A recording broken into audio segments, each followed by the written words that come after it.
O senhor tem ciência que participa de um governo corrupto? O senhor com uma carreira dessa, de presidente do STF, presidente do TSE, o senhor tem ciência que o senhor está num governo corrupto do senhor presidente da República, Luiz Inácio Lula da Silva? Pessoas que se dizem honestas participando de um governo a qual esse descondenado deveria estar preso pagando pelos seus crimes. A amante sabe muito bem. O Lindinho sabe muito bem. Os deputados sabem de quem eu estou falando aqui. Estava lá na lista da Odebrecht. Esse sujeito é um desqualificado. Pediu a morte do...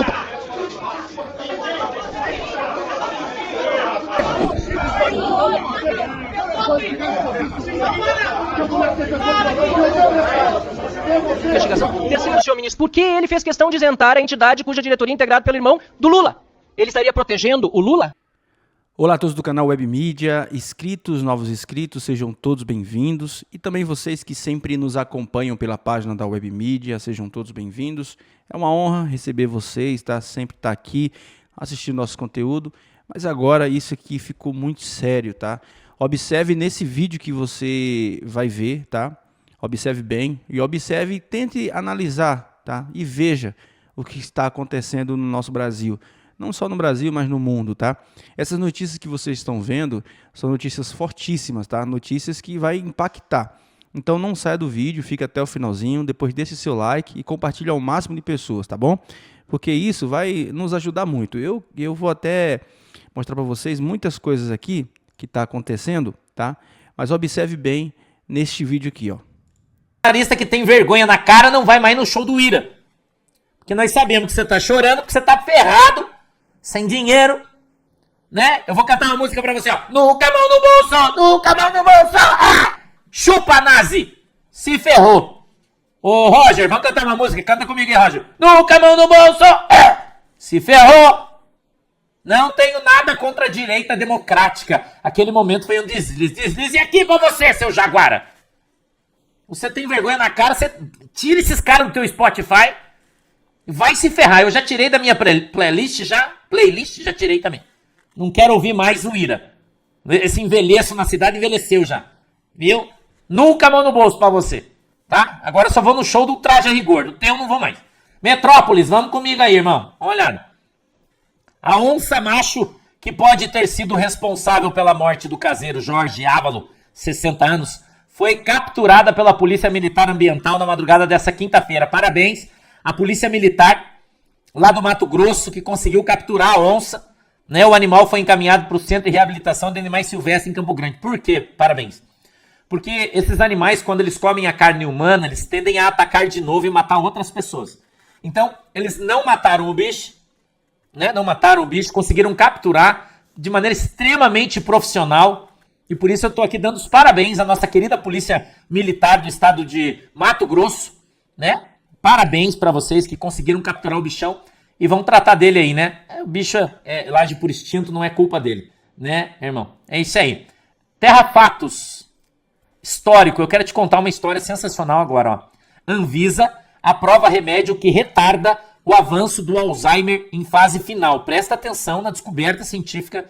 O remédio já está sendo... não é propaganda isso. Estou te dando a notícia. Você que precisa, preste atenção, porque não foi muito divulgado, então eu vou divulgar isso aí, tá? Ó, a Agência Nacional de Vigilância Sanitária, Anvisa, aprovou nessa terça-feira, 22, o medicamento Kisunla, desenvolvido pela farmacêutica Eli Lilly, para o tratamento de Alzheimer em estágio inicial.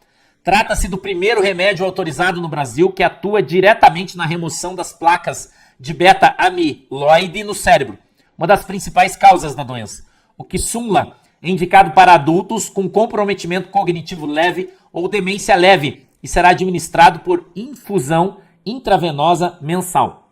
Os estudos clínicos conduzidos em 1.736 pacientes, o remédio demonstrou reduzir o declínio cognitivo em até 35%. É extraordinário isso aí, irmão. É extraordinário. Em pessoas nos estágios iniciais da doença, em comparação com o placebo. Além disso, o risco de progressão para estágios mais avançados do Alzheimer caiu 39% entre os que usaram o medicamento. A substância também mostrou eficácia na remoção de placas amiloides. 30% dos pacientes apresentam níveis considerados negativos após 6 meses de tratamento, aumentando para 66% com 12 meses e 76% depois de 18 meses. Apesar dos avanços, o tratamento possui algumas restrições, mas você deve continuar o seu médico, né? Deve consultar aí o seu médico, as pessoas que têm esse problema, né? Que não tinha medicamento nenhum e já vem um primeiro medicamento aí mostrando eficiência extraordinária, né? Então, eu acredito que com essa descoberta aí vão chegar um remédio muito pouco tempo aí, né? Que legal, né? Que legal. Tô bem feliz, achei bem legal. Bem independente, olha, atenção. 27 terroristas de gangues ligadas a Maduro são presos em operação policial em Nova York. Vox Liberdade, China recua e diz que quer reiniciar negociações comerciais com os Estados Unidos. Os blogueiros comprados pelo regime devem estar meio perdidos nesse momento, né? Provavelmente. Verdades e nada mais. Estados Unidos, abre aspas. Chega de engenharia social. Chega de adoração às mudanças climáticas. Chega de tanques elétricos. Chega de confusão de gênero. Chega de pronomes neutros. Chega de desculpas. Chega de cotas. Chega de besteiras woke. Fala o secretário de Defesa dos Estados Unidos, Pete Hegseth. É isso aí. Conservadorismo e elegância. O cardeal Robert Sarah apela à recristalização. Eu não sei se a palavra está correta, conservadorismo e elegância. Recristalização? Acho que não, né? Acho que tá errado isso aí, né? Talvez tenha sido traduzido, ficou lá, né? Mas eles querem dizer aí que uma conversão de novo, né? Que é voltar a Jesus Cristo, né? Recristalização seria de cristal, eu acho, né? Da Europa, se eu estiver errado, você me corrige aí. Mas eu acho que sim. Recristianizar, talvez, né? Não sei, mas tá bom. Cardeal, é da sua natureza, presta atenção que ele é negro. Olha o que ele tá falando, ele tá na Europa, dando entrevista já pra todo mundo como se fosse o Papa. Presta atenção. Olha o que ele disse, abre aspas. É da sua natureza. A Europa é cristã. Existem bases que permitem à Europa tornar-se cristã novamente. Tenho o dever de retribuir à Europa o que ela me deu. É recristianização, é isso? Recristianização, não. Recristianização seria o correto, né? Eu acho que aí tá correto, né? Mas tá bom também, não tem problema, ninguém é perfeito, né? Tá tudo bem. Vamos pra frente aí. E tá bom, né? O importante é que ela trouxe a notícia. É bem legal. Tem uma outra notícia aqui dessa moça querida, né? Diz assim, ó. Presidente da Índia, Modi, fala após o ataque terrorista islâmico paquistanês na Caxemira, no qual 26 turistas hindus foram mortos. A Índia punirá todos os terroristas. A Índia perseguirá os terroristas até os confins da terra. A Índia está na boca de uma guerra com o Paquistão. Em outras notícias, hoje pelo mundo, dá uma olhada aí, ó. A Índia cortou oficialmente o fluxo de água do rio Indo para o Paquistão, fechando 4 comportas que abasteciam o país. A decisão afeta gravemente a agricultura nas regiões de Punjab e Sindh, que dependem dessa água para irrigação e também prejudica a geração de energia hidrelétrica, causando apagões. Mundo News, o Paquistão anunciou o fechamento de seu espaço aéreo para todas as companhias aéreas indianas e suspendeu todo o comércio com a Índia. O governo paquistanês também alertou que considerará qualquer tentativa da Índia de interromper ou desviar água para o Paquistão como um ato de guerra. Vamos para frente aí, meu querido. Meu querido. Eu quero avisar você, irmão, que a nossa escola de tiro em São José dos Pinhais, CIET, ela vai promover, né, no dia 1 de maio, dia 1º de maio, um curso de tiro Gênesis exclusivo para mulheres, tá? Um curso exclusivo feminino. E se você é boa nesse negócio aí, você pode fazer a sua inscrição, tá? O valor custa R$350, porque você vai dar muito tiro lá, então você tá pagando a munição, na verdade é isso aí, tá? Mas você pode parcelar em até 10 vezes. Então, a partir no dia 1º de 5, você que é de Curitiba, região metropolitana, ou de outro estado quer vir participar, entre em contato no número 041 992832780. Tira um print aí, né, que você vai conseguir. Vai ter uma série de atividades durante todo o dia para as mulheres, tá? Então, é específico para as mulheres, tá legal? Vai ser muito legal, tá? Aqui em Curitiba. Na verdade, é São José dos Pinhais. Mas você precisa, então, entrar em contato aqui com esse telefone. Me parece que vai ter um ônibus disponível na frente da nossa igreja em São José dos Pinhais. Vai um ônibus pegar as meninas lá, que tem um monte de irmã da nossa igreja que vai fazer o curso de tiro, né? É isso aí, irmão, porque ovelhinha de pastor atirador é ovelhinha atiradora, né? E eles vão todos lá pro CTE, né? Centro de Treinamento. E eles vão, então, estão promovendo esse curso, o Robert está encabeçando esse aí, e vai ser um negócio muito legal, tá? Muito legal. Mas se você não sabe atirar, aprende. A Manuela também não sabia. Luiz foi desembargador do Tribunal do Júri do Estado de São Paulo, foi ministro do Supremo Tribunal Federal de 2006 a 2023, chegou inclusive a presidir o STF e o TSE. A minha primeira pergunta, o senhor com uma carreira dessas, o senhor tem ciência que participa de um governo corrupto? O senhor com uma carreira dessa, de presidente do STF, presidente do TSE, o senhor tem ciência que o senhor está num governo corrupto do senhor presidente da República, Luiz Inácio Lula da Silva? Um governo que tem a canalice de roubar 6 bilhões de aposentados e pensionistas. E o ministro da Previdência sabia, foi avisado há um ano, segundo todas as reportagens. Um governo que saqueou a Petrobras, um governo do PT que saqueou os Correios, os fundos de pensões. Os maiores escândalos de corrupção do país se encontrou no governo do senhor Luiz Inácio Lula da Silva, que foi condenado por corrupção e lavagem de dinheiro. Se eu fosse chamado para ser ministro da Justiça de um governo corrupto desse, eu não seria. Se fosse chamado para ser diretor da Polícia Federal de um governo corrupto desse, eu não seria. Então é uma vergonha. Pessoas que se dizem honestas participando de um governo a qual esse descondenado deveria estar preso, pagando pelos seus crimes. Eu, na Comissão de Segurança, disse que se ele tivesse um infarto, eu não ia ficar triste. Foi um escândalo, um escândalo. A AGU notificou a Polícia Federal para me investigar, sendo que o chefe da AGU foi aquele mesmo que a Dilma queria passar um documento para aliviar o Lula. Então, o ministro da AGU não tem moral alguma. Então, ministro, a minha primeira pergunta é se o senhor tem ciência que participa de um governo corrupto. 2. A ex-primeira-dama do Peru, Nadine, foi condenada a 15 anos de prisão por lavagem de dinheiro, por corrupção no Peru. Detalhe, num processo envolvendo o governo da Venezuela e a construtora, que quase ninguém sabe qual é, Odebrecht. O Lula sabe muito bem, o Montanha sabe muito bem, a Amante sabe muito bem, o Lindinho sabe muito bem, os deputados sabem de quem eu estou falando aqui, estavam lá na lista da Odebrecht. A ex-primeira-dama recebeu asilo diplomático do descondenado Lula e se abrigou na Embaixada Brasileira, em Lima. Agora, no Brasil, além de a gente ter um condenado por corrupção na presidência da República, nós estamos importando corrupto. O que o senhor Lula fez foi importar corrupto.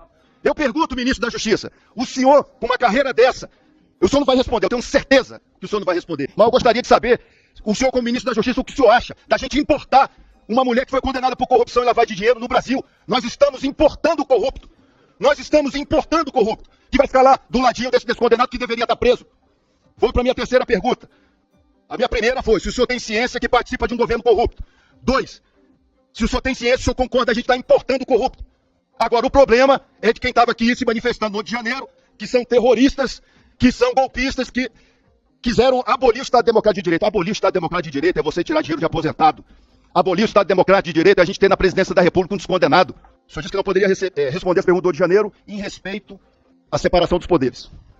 O diretor-geral da Polícia Federal, Andrei Rodrigues, uma pena que não está aqui, ele disse que é contra a anistia. O que o diretor da Polícia Federal, que é subordinado a Vossa Excelência, tem para emitir a opinião dele contra a anistia? Vamos lá. O que diz o STF? A anistia é um ato político concedido mediante lei de competência do Congresso Nacional. Que eu saiba, o diretor da Polícia Federal não é deputado nem senador para dizer que é contra a anistia.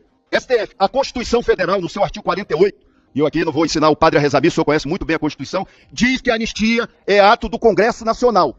Ou seja, o ministro da Justiça não pode responder uma pergunta sobre o Rio de Janeiro em respeito à separação dos poderes. E o seu diretor-geral não respeita esse Congresso Nacional, não respeita essa Câmara dos Deputados, quando diz que é contra a anistia. O diretor deveria ser exonerado em desrespeito a essa afronta dos representantes do povo. Ele não pode dar uma entrevista e dizer que é contrário a um ato do Poder Legislativo. Ele deveria ser exonerado. A sua resposta está certa. O senhor tem que respeitar a separação dos poderes. Eu respeito. Agora, o diretor-geral foi desrespeitoso com esse Congresso Nacional ao dizer que é contra a anistia. O Supremo e a Constituição Federal é bem clara. A anistia se debate aqui, na Casa do Povo. Tem nada a ver com o diretor-geral, que deveria estar preocupado em combater a organização criminosa. A gente não está vendo mais o combate ao PCC, o Comando Vermelho. Cadê os políticos corruptos que gostam de andar com dinheiro na cueca preso? Cadê? Pelo contrário, está aí no governo. O capitão Cueca estava até hoje aí, no governo. Nem sei se voltou para cá. Então, já está há quanto tempo, presidente? Eu só tenho 3 perguntas, que é essa. Gilvan, o senhor excedeu o tempo. O Senhor presidente, senhor tem uma questão de Tem ordem? uma questão de Qual ordem, artigo? senhor presidente. Qual artigo? Artigo 73. Pela manutenção da ordem, respeito e austeridade das sessões, serão observadas as seguintes regras. 12. Nenhum deputado poderá referir-se de forma descortês e injuriosa aos membros do Poder Legislativo ou às autoridades constituídas desse e dos demais poderes da República. Esse sujeito é um desqualificado. Pediu a morte do...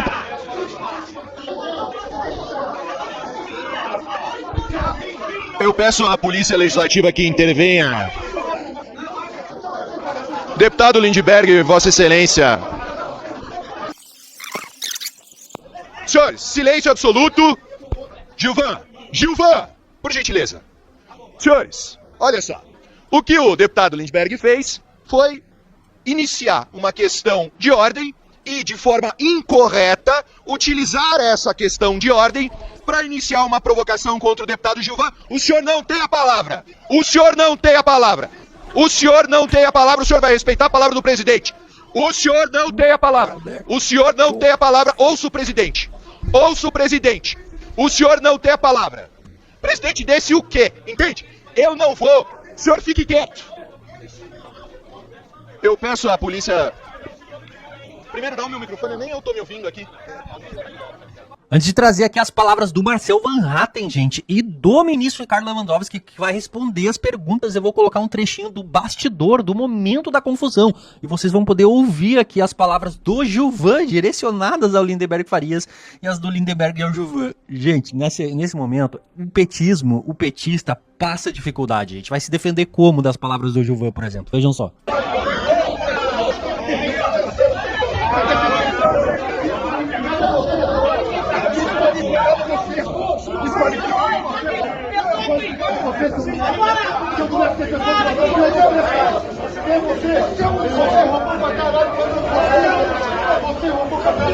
Você roubou pra baralho.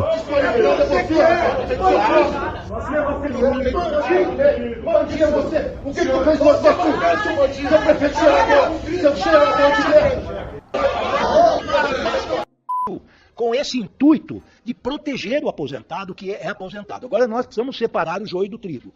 Para a manutenção de algumas destas entidades, nós não podemos colocar todas no mesmo caldeirão, dizendo que são todos corruptos, os dirigentes são corruptos. Existem algumas sérias, existem algumas, elas para sobreviverem, pegaram o beneplácito dos aposentados que participavam como membros, como sócios dessas associações, para que essas associações pudessem ter o caixa para manter esses benefícios.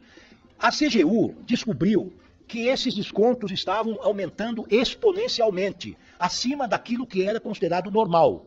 Então, quando chegou um determinado momento, a CGU acionou a Polícia Federal porque imaginou que num volume dessa natureza poderia estar envolvido um crime de alto nível contra os aposentados.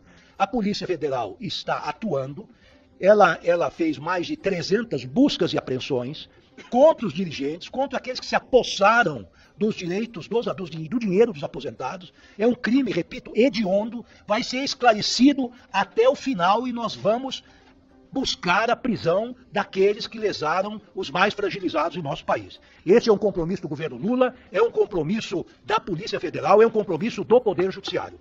Quanto à questão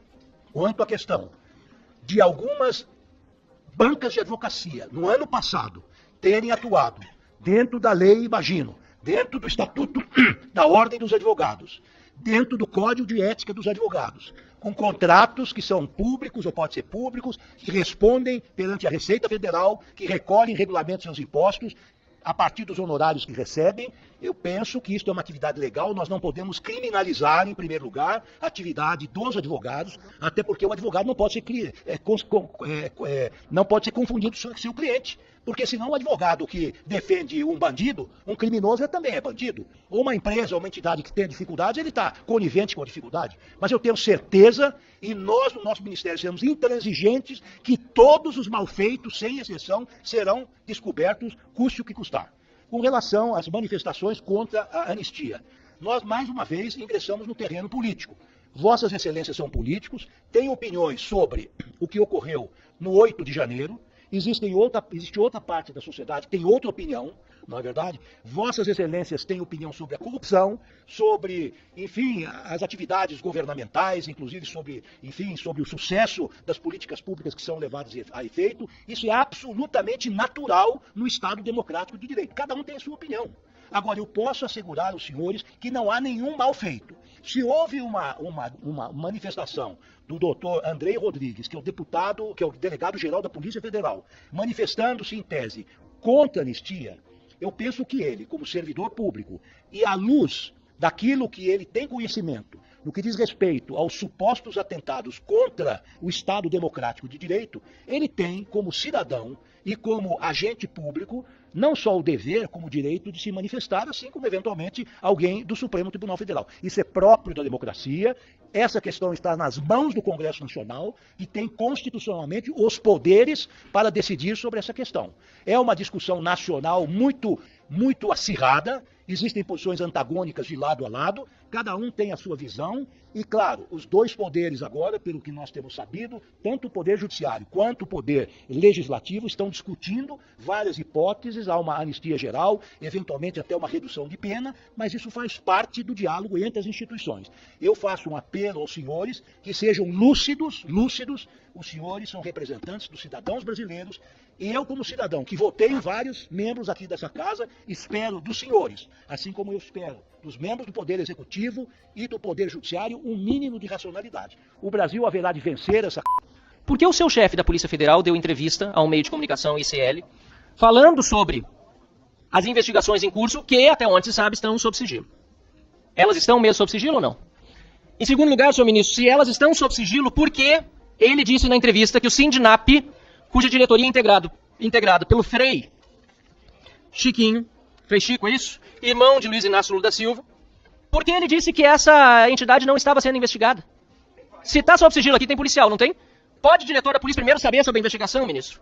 Pode, em segundo lugar, sabendo que não deveria saber, dar entrevista dizendo que tal entidade não estava sob investigação? Terceiro, senhor ministro, por que ele fez questão de isentar a entidade cuja diretoria é integrada pelo irmão do Lula? Ele estaria protegendo o Lula?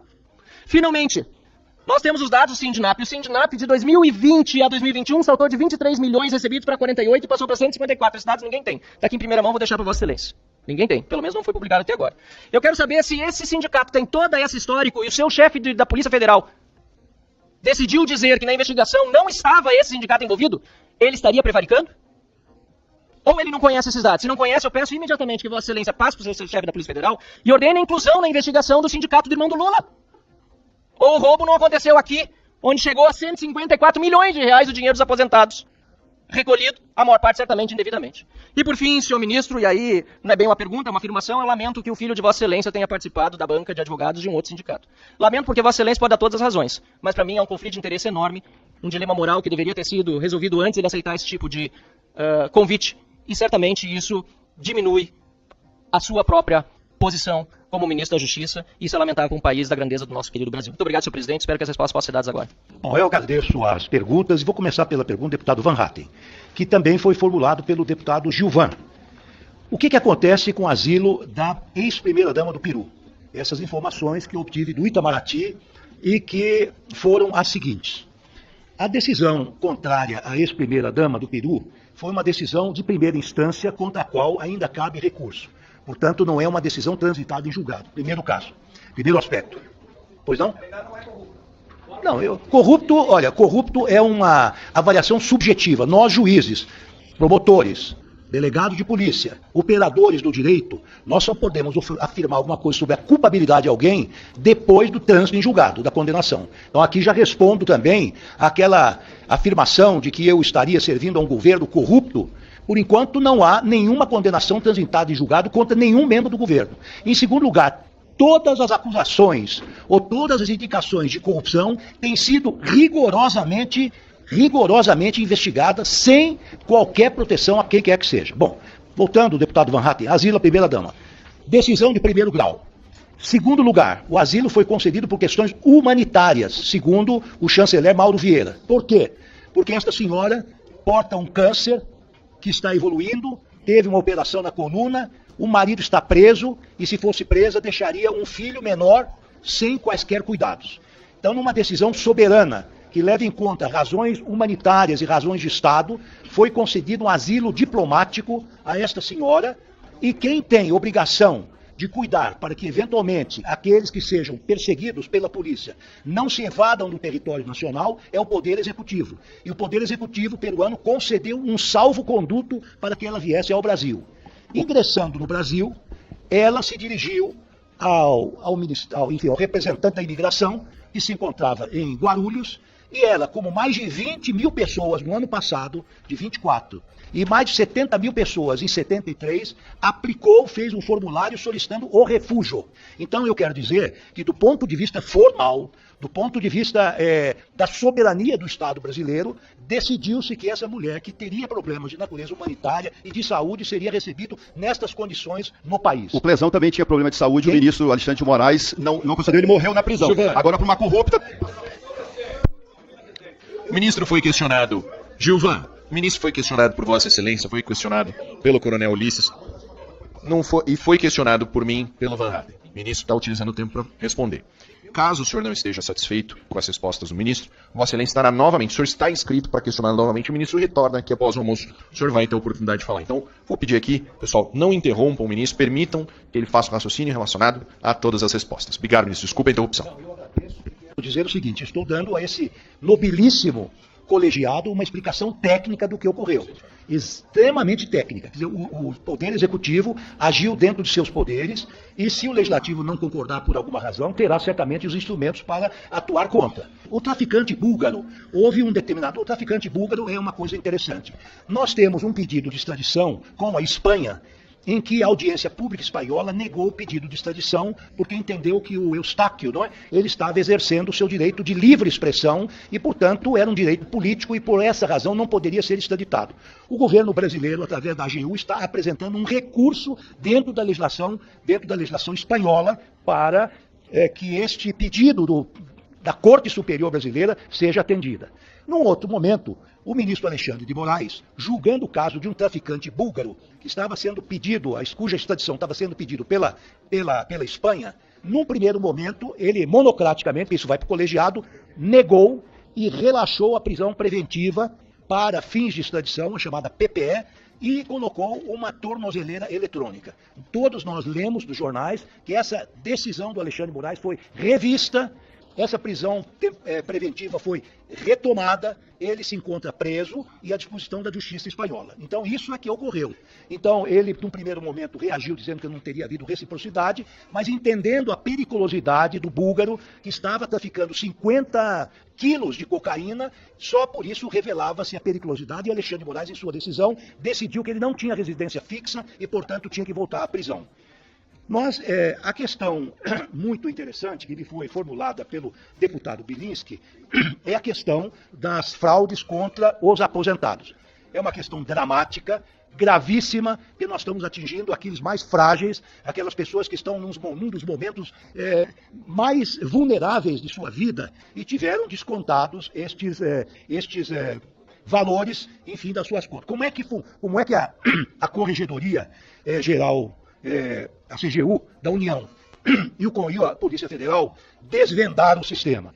Porque nós temos que saber